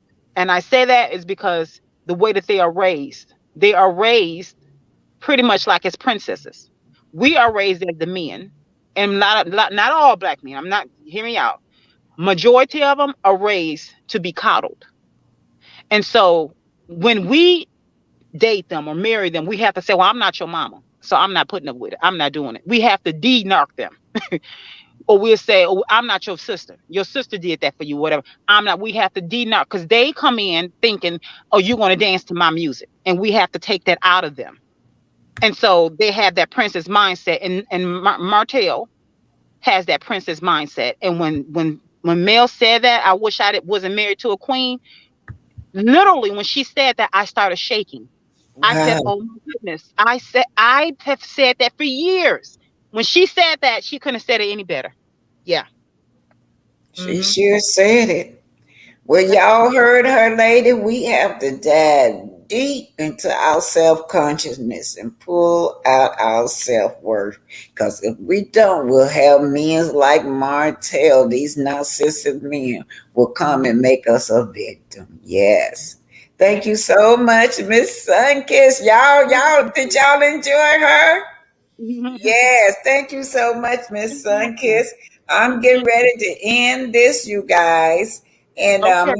I'm going to shout out to all of you guys, but I sure did enjoy you, young lady. Make sure you come back and break it Okay. down more for us. I sure did enjoy that. Okay. I'll come back at a later day and we go through the different types of narcissists. So. Okay, I got to give you a hand. Y'all give her a hand. I love Thank that. you. Thank Okay, you. Station Washington said, I be thinking the same thing. He is always in and out. Yeah, like I said, that's that light, like a light switch. That's how he do that, girl. Happy Mhm. to see her, still thinking of him. They need so much attention. And it's just funny now. I just see how they running around here. Don't have a care in the world about that point that y'all know what I'm trying to say, that revenge plot. Mhm. Good morning, BT. Hello, Miss Blueville. Tay Tay, good morning. Tay Tay, what you say? AC is a narc too. Yeah, she act like it ain't. Just like some kids say, they be around so much that they'll take on their traits. Mhm. Kim, yes, Deep Conversation by Patricia Ellis Robert. Hey, Kim Riley, Miss QT Pie, hello. Sure, Howard, what happened to you today? You didn't come up. Sure, you didn't come up today. Yeah, I that's guess true. you just wanted to listen. Yeah, sure, out there in the chat. Hey, May May. Bravo. Yes, thank you, Sunkiss and Black Titan. Yes, we sure did enjoy that. I wish I had more time, but I don't. I got a doctor appointment. Grand Rising LRGA Curse is speaking to me. Impotentious. Oh, before I get September the 23rd, it's the first day of the book club, y'all. First day at 11 o'clock. Don't y'all forget. And y'all, we learning together. This going to be my first book club, so we learning together. We going to do this together. Y'all ain't putting it all on me. We gonna do it together. That's exciting. Yeah. Okay, so anybody want to order a book, just go to my email. It's just a Black Titanic 65. Let me put that in there before I forget. My email is, if y'all want to order a book, just Black Titanic 65 with a capital B. I'm putting this in there now, y'all. Black Titanic 65. If y'all want a book. Hey y'all, I was just thinking, I'm just going into the book now. I was trying to tell y'all to go back. What we're going to do is that first day, I want everybody to go back and think about how far can you trace your ancestors. I think I trace mine to the 1800s, y'all. Wow. And the oldest person that have died in your family, what did you wish you would have asked them? What question you would have asked one of those elders that you want to know? Anyway, this Black Titanic 65 at Yahoo. And y'all know my Cash App is $ Black Titanic, so it's the same thing. All right, you guys. I'm going to say hi to all of y'all, then I'm going to get out of here. Hey, May. Hey, Crickets. Who said that? Well, that's so unique. Who said that? Oh, Veronica, I was into to read that. I let that pass me. Cheryl House and Miss Black Titanic, I ain't out here shopping, but I'll be on your next live. Oh, pretty and red. Oh, so you just out looking. BJ Jones. Let me see what you say, BJ Jones. BJ Jones says Slow is crazy in love with hotel. She is that woman who will go to jail for hotel. Whatever he tells her to say, she'll say it with her slow. Y'all know, you're right. It's like a real live in person For Your Man. Y'all remember that show For Your Man? Mm-hmm. Yeah, it was two of them. What was the other one, y'all? They were similar, but it was like For Your Man. ADR, thanking you and have a great day. Tay-Tay. Oh, Tay-Tay, she can go back as 1840. So I better see you in that book club because we're going to be discussing that. Oh, yeah, Strawberry says not. Strawberry Taffy said knock has a lot of anger. I'm just puzzled about a child that young and how, oh, yeah, the other one was Fatal Attraction. A child that young beating on his mama like that. What he gonna be doing when he get in his teens? No, doing the same thing, but not just with her, but other women. Oh yeah, a woman beater. Mm-hmm. Cheryl Jones, Tay, Carmel Girl, Cricket, who said that. Bravo Addiction, I hear you. I am doing my appointments today. Vanessa, thank you for sharing. I enjoyed her. They enjoyed you, young lady. Oh, thanks so much. I appreciate that. I enjoy sharing. Thanks so much for that. I value that. Vanessa Smith. Tay said that AC's a narc and a flying monkey for martel. Yeah. Perfect description. Flying monkey because he have her everywhere doing his dirty deed. Veronica. Two narcissists in a relationship, they both would try to manipulate each other. Y'all don't, Impotentials, Renetta, RGA Curves. Hey, young lady. Bravo Addiction said, thank you, Sunkiss. You're welcome. Thank you. You're welcome. Blue Devil Bay. Hey, good morning to you. Stacy Washington. Okay, let's see what Stacy's saying. I think I read it, but I'm not sure. Stacy, freezing up on you, Stacy. But she said, I be thinking the same thing. He is always in and out. Happy to see her still thinking of them. They need so much attention. Yeah, I read that. May say, sure, you're right.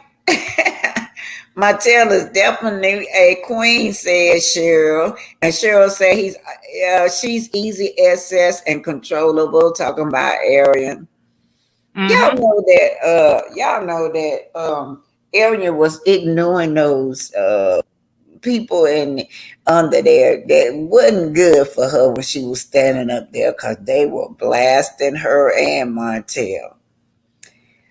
I like what Tay Tay said. Tay Tay said, everyone is a tree. Everyone is a tree and is known by the fruits it bears. Oh Two yeah. demonic people will have demonic offspring. Oh, wow. Wow, That's that's wow. Yeah, that's deep, ain't it? Two demonic people. What else could they produce? Well, ain't no telling. You know, she had a lot of anger towards Mel while she was pregnant, and like you said, that placenta is attached to the baby. All Mm-hmm. the hormones whatever was hormones she was having, the stress, the anger went to that baby. That blood, all that went to that baby. That baby came out with anger. Yeah. He couldn't even talk. He couldn't barely hold his head up, but he was beating her. I never in my life, y'all know I'm telling the truth. I've never seen nothing like that before. No. And then I never seen a mother that act like you scared of your own child to where you won't discipline him to have boundaries because he'll go out here and break in somebody else's car and think it's okay because you not taught him boundaries when he was growing up. Yeah. And she thinks that he's the best thing that could. I mean, the Yeah, way that she mhm. puts up fears for him. I mean, she thinks because belongs to Martell, he's the best thing since sliced bread. Yeah. You see how she just done dissed her oldest daughter, or else she lost custody of her. But anyway, when she was talking to Mel, did not refer to her oldest daughter at all. Patricia said Arian is just like Martell. Patricia Ellis Robin said he just like Martell. They wanted they're worried about their image. And she kind Yeah. of reminded me of somebody retarded. Oh, she did turn that hair from side to side like this. Oh no. I said, what does she think that that's like a flex? I mean, she I don't know what that looks weird, y'all. It looks like she retarded doing that. she thinks that makes her look sophisticated, elegant, and smart, and put her on the status of male. That I can tell that she thinks that's bringing that's a flex. That's what she be doing. And I said, she thinks she's doing something. I said, that makes her look, she needs to stop doing that because we know better. I think if we didn't know it, all of what we know, maybe she could pull it off, I guess, but we know too much. So she needs to stop doing that. She really needs to. Looks retarded. But anyways, Stacy said her whole world revolves around the man. Mm-hmm. Wait a minute. Her whole world revolves around the man. She might not have enough energy for this baby. Well, yeah, I guess he not always. Most of the time he not around, but I guess her thoughts mentally is always with her.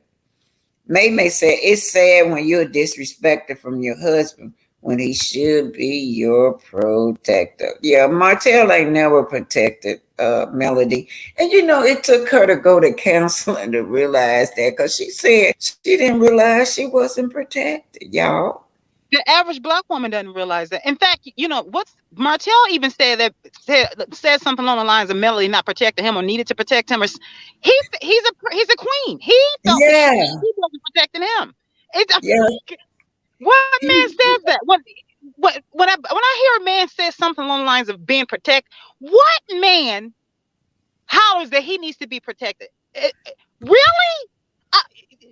I can see if it's a case with the law being involved and they're doing something egregious, but just everyday typical that blew my mind. I couldn't. He also told Queen Sheba that too. That's what kind of woman he was looking for. Somebody that could, financially support him and protect him. Okay, Kathy Colbert, I'm going, you guys. I done got to my 2-hour mark and I got to go, you guys. It's 10:50. I got a 12 o'clock appointment. It's 11 o'clock, y'all. Thank y'all so much. Thank you so much. Yeah. I had an awesome time as usual.